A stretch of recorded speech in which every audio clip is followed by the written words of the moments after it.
Hello, hello, and welcome back to Grief Inspired. Today, I have an amazing human and guest to talk to us today. We have the one and only Ashley Armstrong. And you know, what's so crazy is my grief journey has led me to Ashley and to be with amazing people like her. And I'm grateful for that. And I often talk about the gifts of grief. This is one of them.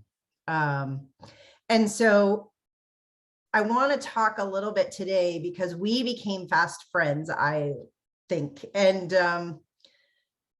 I found out that there are lots of people who have loss stories who don't always share them, who, you know, we don't necessarily as a society make space to have those conversations. And so sometimes there are people who you don't know. And when I found out that Ashley had had a loss that in some ways was similar to mine, I just obviously connected with Ashley right away. So I did. And so anyway, so I wanted to introduce you to my viewers because who you are is like, this will be a gift for them. I wholeheartedly believe that. So let's start with, sharing about maybe your first loss, and then we can also talk about your mom.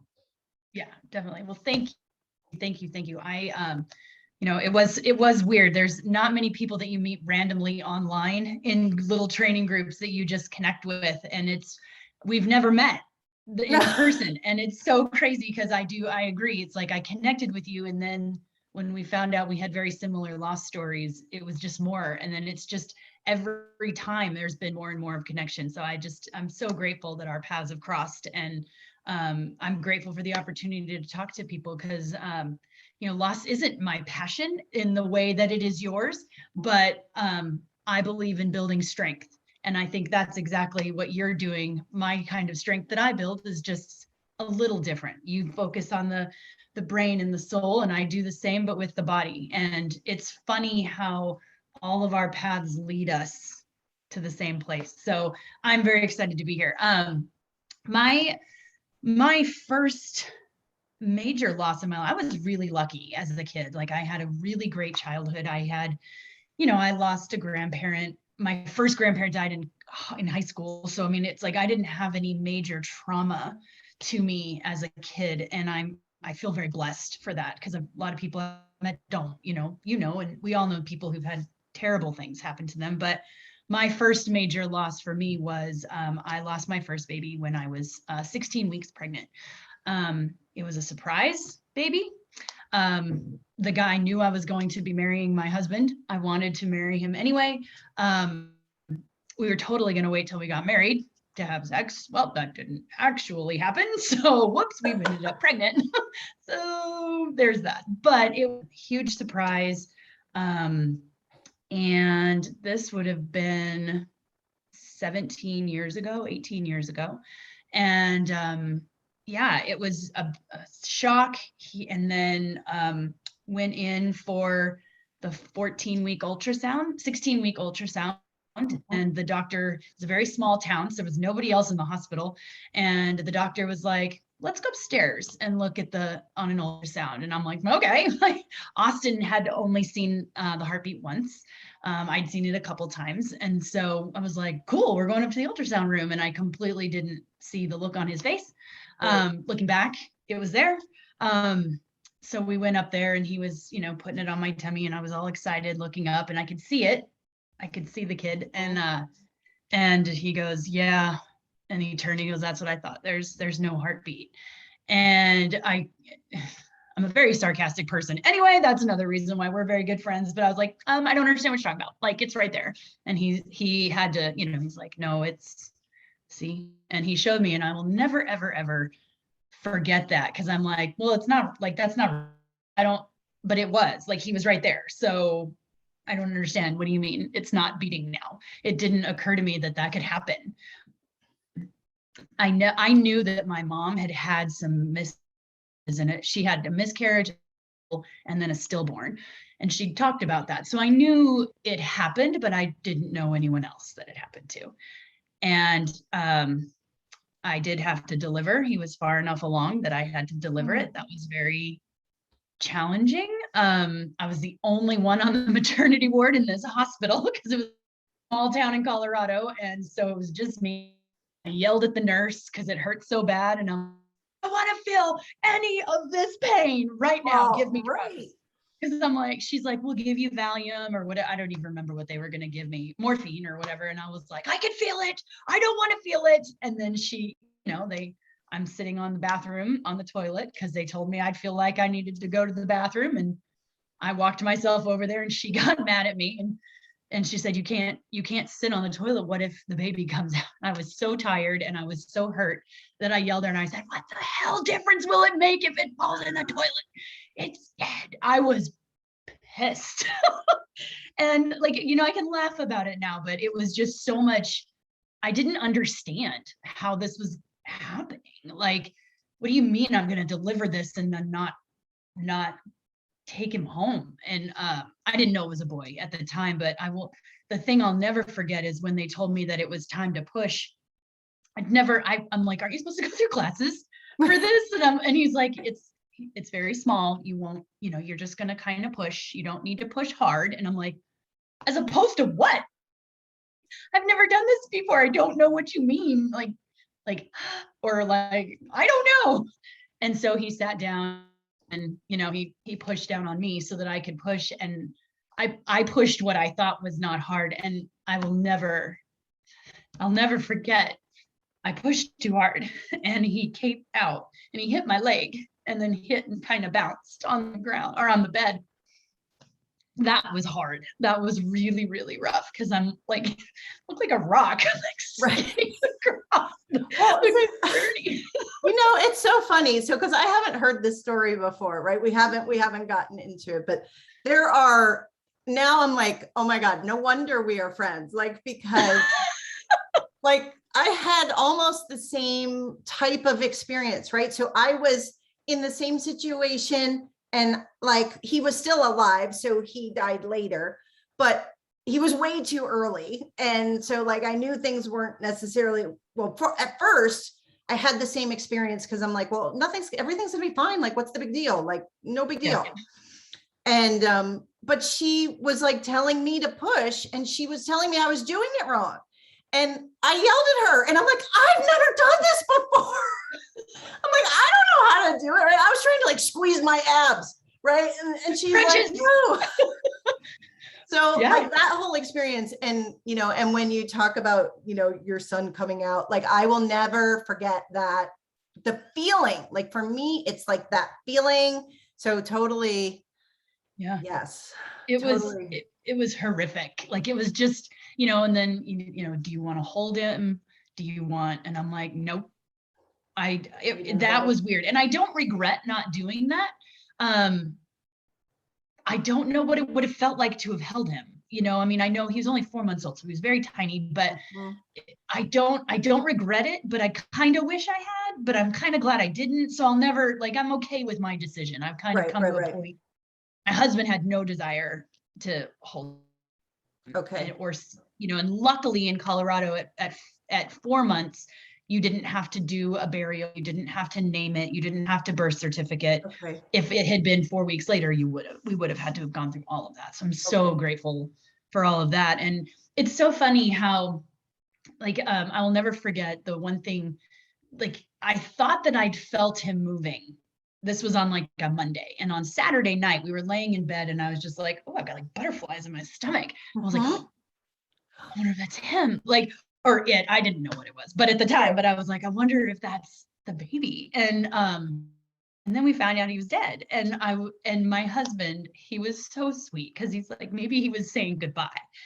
And so I had the most amazing support right there because he had no idea what to do. I'm not his first girlfriend. It was his first baby. We're not married yet. So, he'd never lost anyone, a grandparent, anything. His parents' divorce was the most traumatic thing he'd ever been through. So now he's got this girlfriend slash fiance who just lost their baby and is inconsolable. And that was probably the most amazing thing he ever could have said to me. And it's to me, what is so strange is the range of reactions. You know, my uncle, so there's all, basically we're like all girls on every side of the family. I have a sister, it's lots. My mom came from 5 sisters. There are 3 sisters in my dad's family and 1 other boy. And my uncle said to me, I just don't think he knew what to say, but he's like, well, I guess boys don't fare well in this family, do they? And I was like, like, thank you. That didn't hurt at all. I know. I'm like, oh, I still love you so much, but dude. But people say horrific things.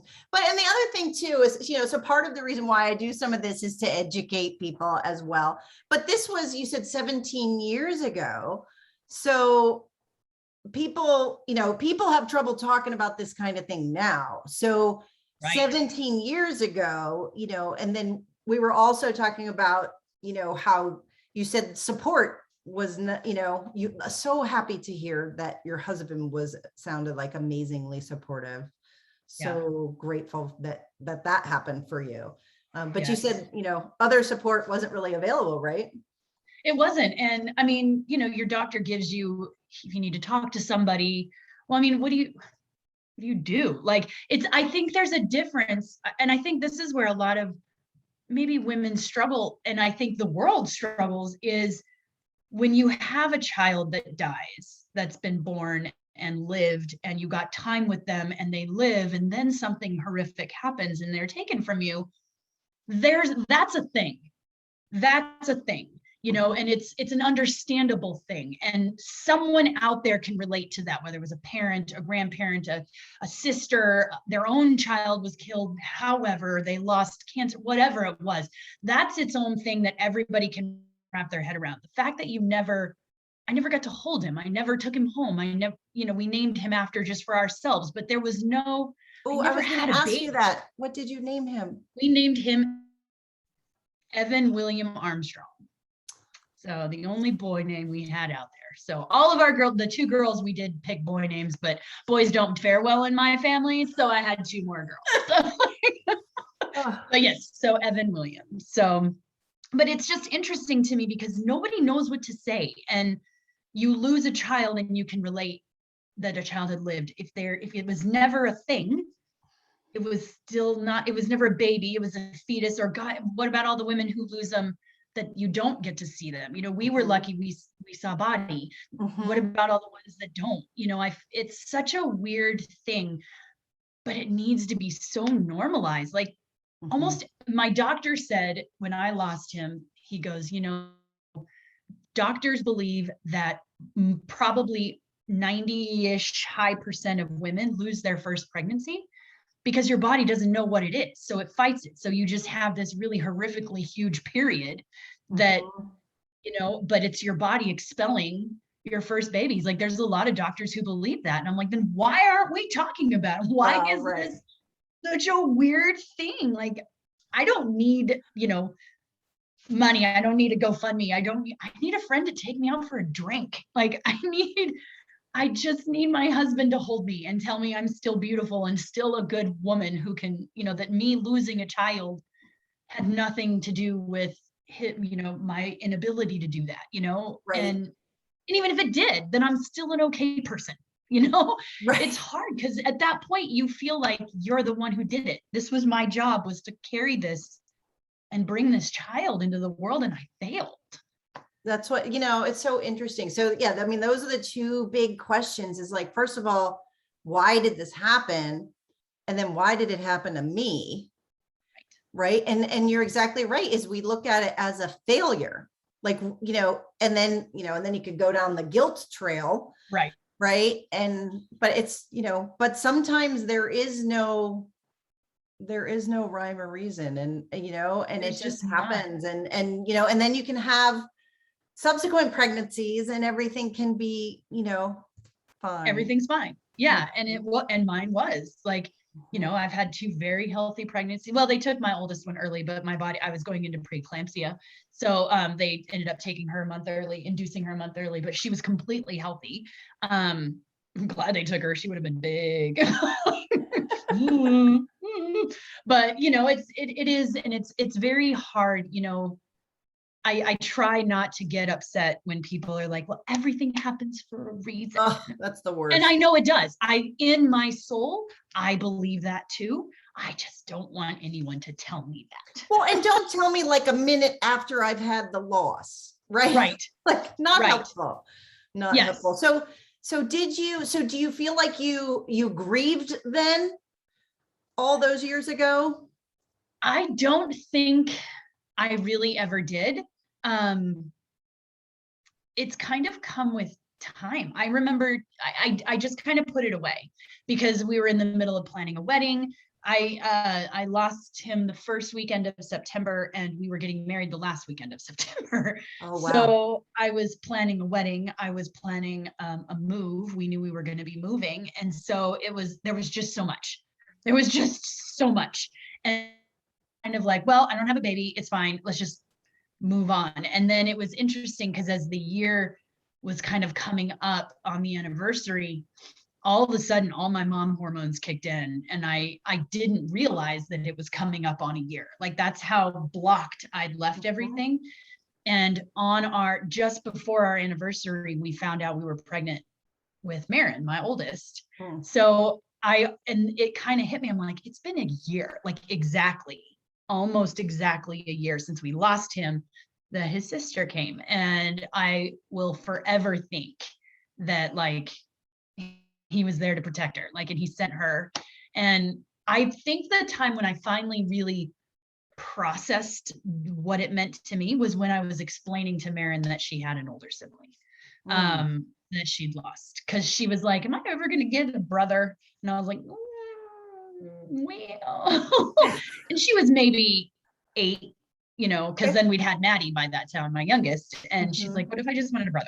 And I'm like, well, you know, and then having her process and watching her try to process all of that as a kid. And it was, I didn't realize I had actually made a lot of peace with it. But it kind of helped me be like, okay, Right. we're good. You know, it doesn't hold me back. We don't celebrate his birthdays or anything like that's not, because I didn't hold him. I didn't know him. I didn't, you know, Right. So, but I will always hold on to the butterflies. Like that will always be just for me. Nice. And now, like, let's talk about, so your mom passed away. Yeah, my mom passed away 2 years ago. She had leukemia and ended up going with a stem cell. And then, so in order to get a stem cell transplant, they basically shut your immune system off, transplant a stem cell, and then they gradually back on. And as soon as they started turning her immune system back on, her stem cell attacked her immune system and her stomach, and like it cured her. She didn't have leukemia. She was perfectly cured when she died, but it killed her pretty quickly. So she had leukemia for a few years and was kind of going downhill for a few years. And then, yeah, that one was hard to lose a parent. That's like a whole nother level of rough. And so now you build strength, and having to get through a loss, you know. And one of the things when we were talking earlier, when I was saying like, I want to bring you here to talk to my people, because I think getting through loss, at whenever you process it, whether it's, you know, sometimes we put it away and then we process it later. But it's an exercise in building strength, and it requires, you know, one of the things that I do in a lot of my videos is, you know, we talk a lot about mindset shift, right? That you have to shift your perspective. And when I talk about loss, you know, I say I'm redefining the way the world grieves, because instead of focusing on the despair of loss and the pain and the lack and everything that you're missing, to shift it and focus on what are the gifts? What does that bring to you? What are the beautiful moments that you never would have had, right? The butterflies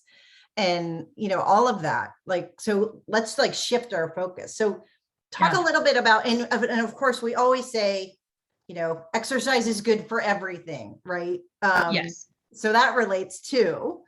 But talk a little bit about building, how do we build mindset? Through strength. Yeah.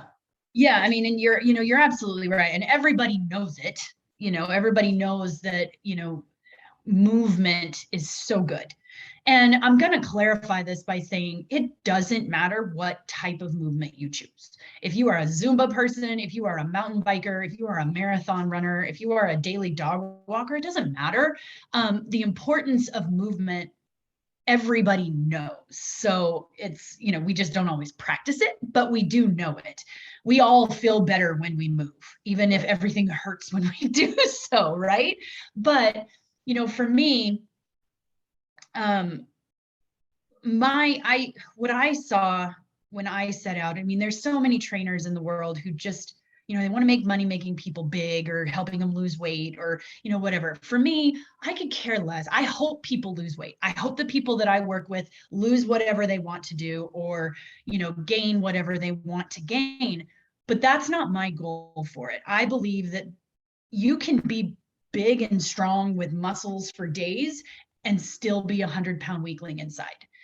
And to me, I've known many, many men and women who are on top of their world. I'm in the CrossFit world, who are, they can deadlift 600 pounds, but, you put a baby in their hands and they break because they've had a loss or they've, it reminds me they were a kid. And, so there's, just because you are a strong physical human doesn't mean your soul and your heart are strong.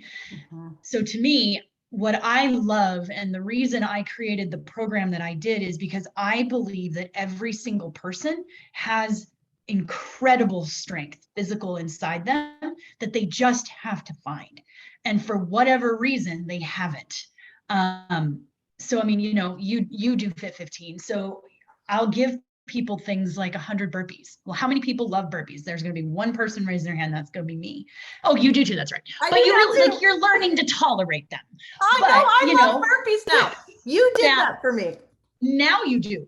So, but like, so for me, if I tell people I want in your workout today, it's 100. Most people are like, bye, because it's, here's what I can't do. Here's what I don't. I hate burpees. I don't like them and I'm not going to do them and you can't make me. But if you can start stepping into the fact that if you have someone giving you permission that says, look, you only have 9 minutes, do as many as you can in 9 minutes. Oh, and here's 10 different ways that you can do a burpee. I don't care what you do. I don't care how many you get. I don't care how long it takes you. I don't care if they are down to a plank or up on the wall and stepping to a wall.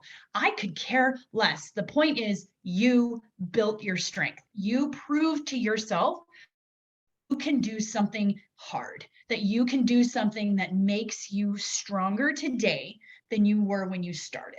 And that's my philosophy when it comes to training and personal training. Is so many people try to, well, I've got to go to the gym 5 days a week and I got to walk on a treadmill and then I got protein and I'm like, screw that. You don't. If you have certain goals, you do, but 99% of the world doesn't have those goals. Mm-hmm. It isn't about macro timing. It's not about which protein shake is less calories. It's about, are you putting in good food? Are you moving every day? And are you stronger than you were when you started? And if you can get through 100 burpees or 60 burpees or whatever, you can get through the meeting with your boss. You can get through, your brain goes, what the hell? I did this, mm-hmm. And we all have those moments where, I mean, I know you probably did too a couple of times because you're like, well, I mean, I had to modify them. Right. Did you do them? And then when you did them again, did you have to modify as many? Or did you modify the same but got more?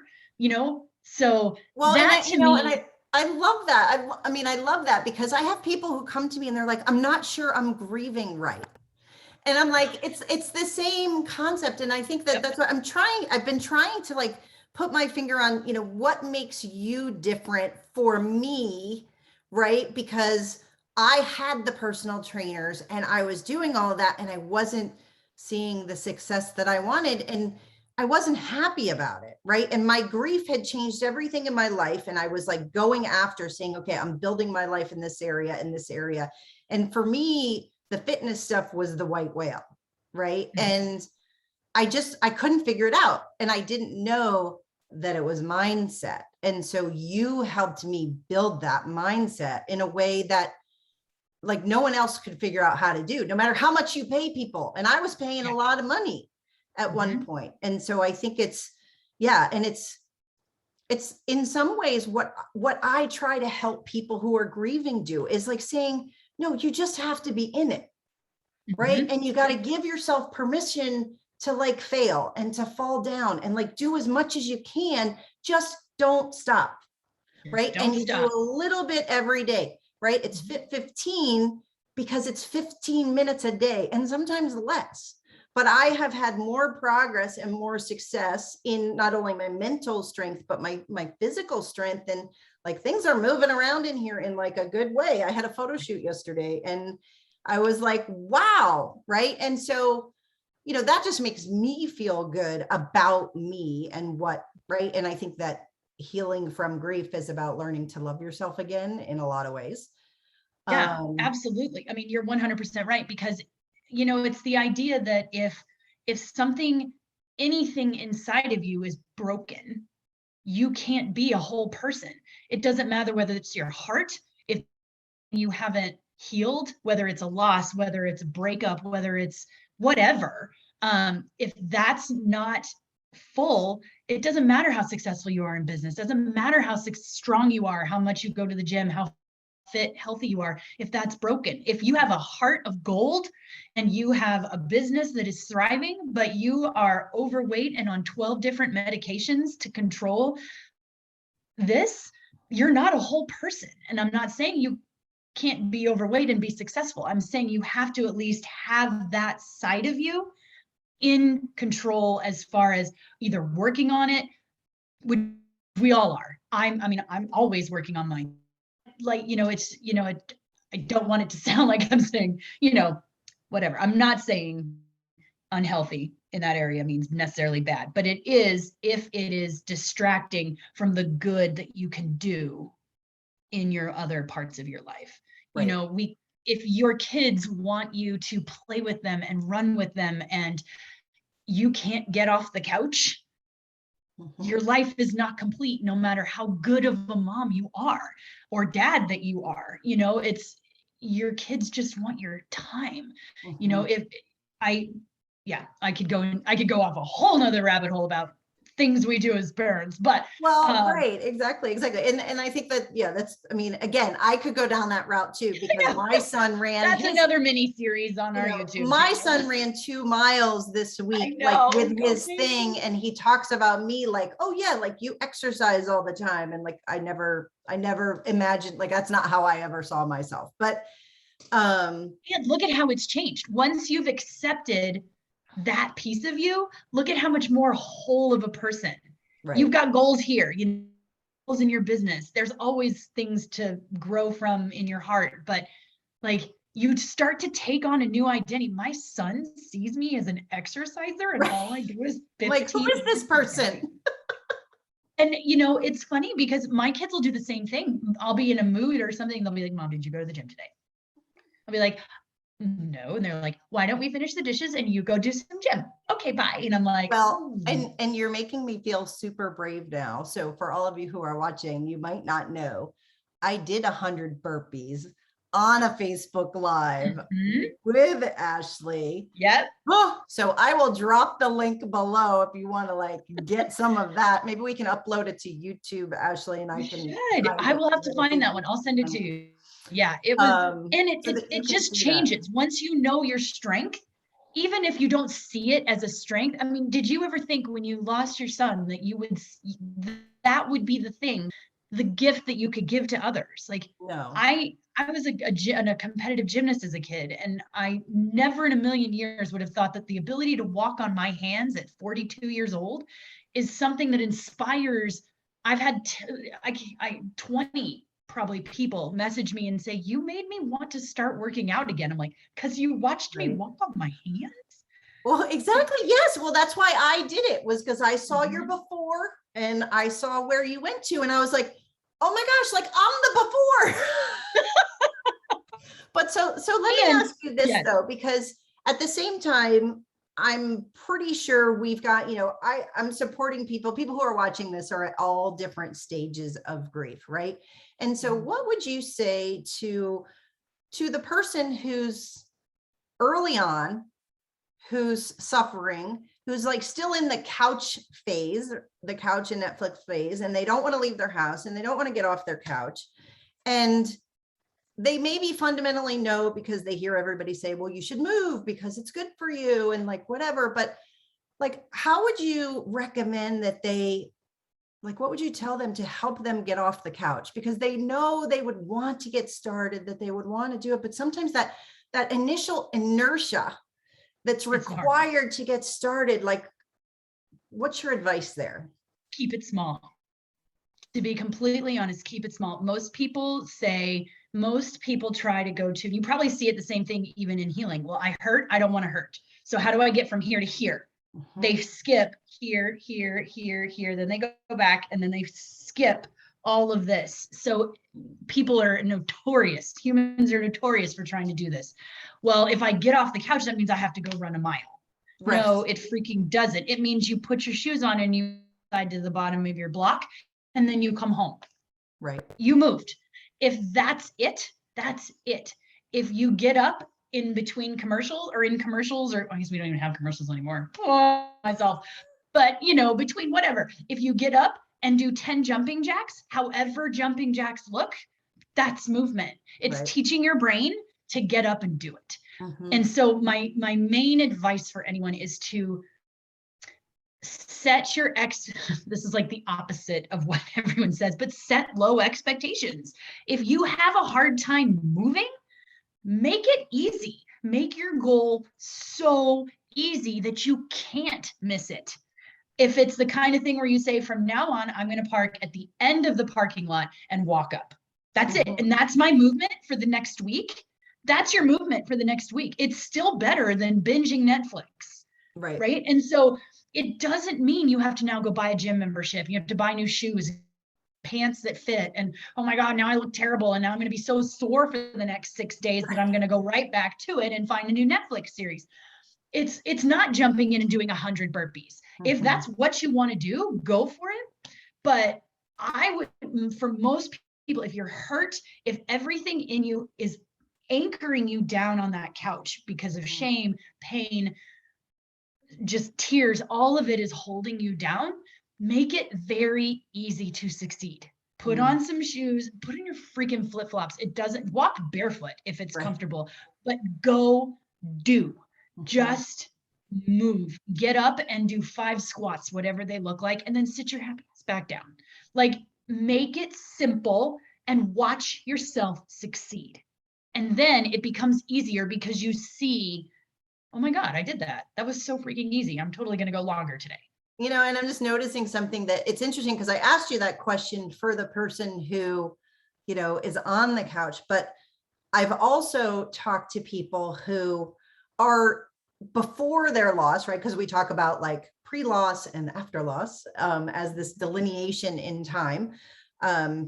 We're, fitness enthusiasts of sorts, right? And then the loss will strike. And, I've read comments from people who say, I used to do this, I used to do that, and I can't even get up off the couch. So, I mean, I guess the messaging would be the same for those folks too. It's the exact same. And it is the idea.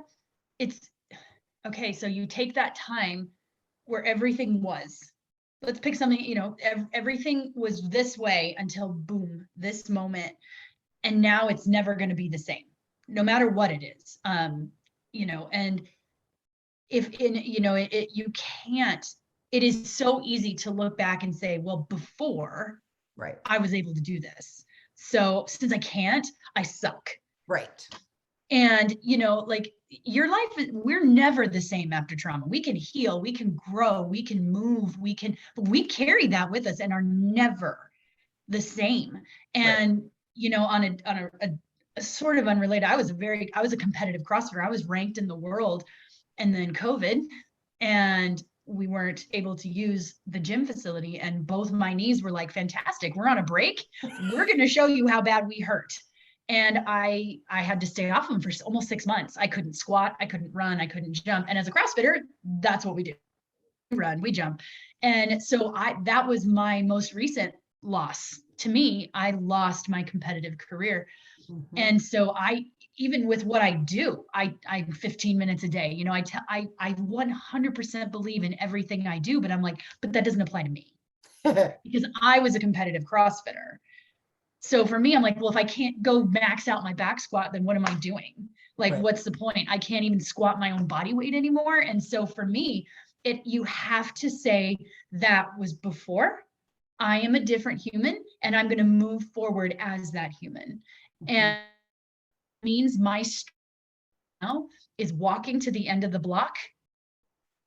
Before we were all fit experts, even those humans that were like fitness, before I was a competitive beginner, I have been that person before, changed, and now I'm back. And that's okay. So I have a question for you. So, because I didn't know you, and I didn't know that had happened, that you were like off for 6 months, because I met you after all of that, right? No? Oh, this is interesting.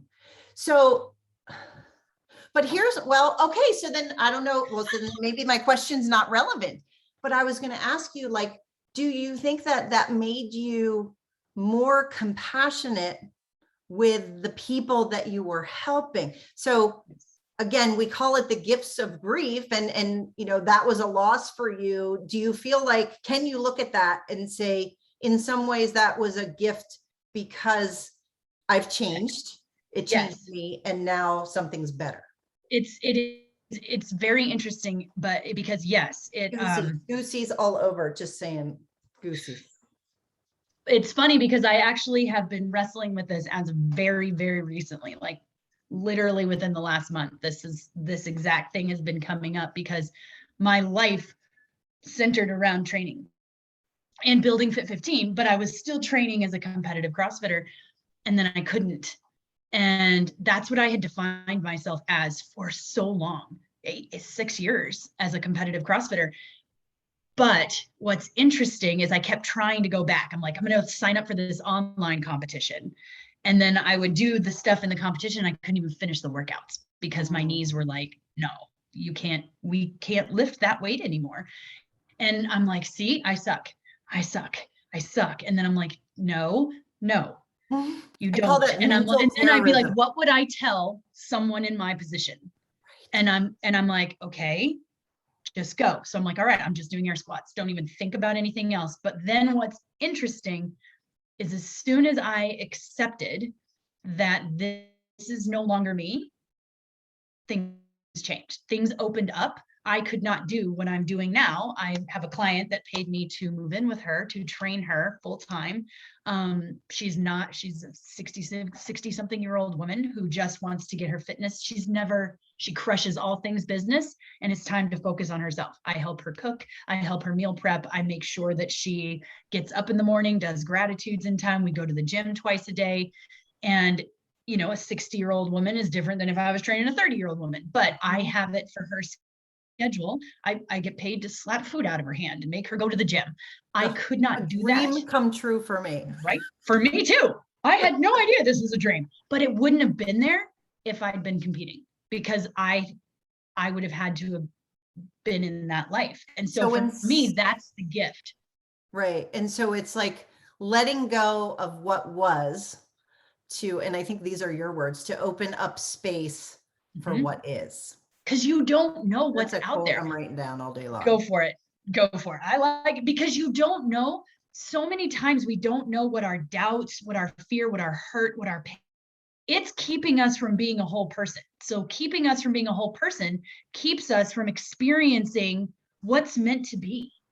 Like I don't know what my new journey fitness looks like. Like I still go to CrossFit, but it's weird for me to not be competitive. Like it was me and the gym owner going head to head. She's 20 years younger than me. And I'm like, I kept up with her. My time finished 10 seconds behind her. And I was like, yes. And then I was like, does it really matter? Because my knees are killing me. Like I'm going to go home and do ibuprofen. She's going to go home and eat a gallon of ice cream probably because her metabolism is fast. But it's this idea that you don't know what your doubts and everything is keeping you from until you release them. Mm-hmm. Holding on to this idea that I've always been a competitive athlete was keeping me from, here's how you were supposed to help people. I know my purpose is to help people find their strength. I didn't realize how that road was going to look till I let go of something that served me. Grief's what you had before it changes you.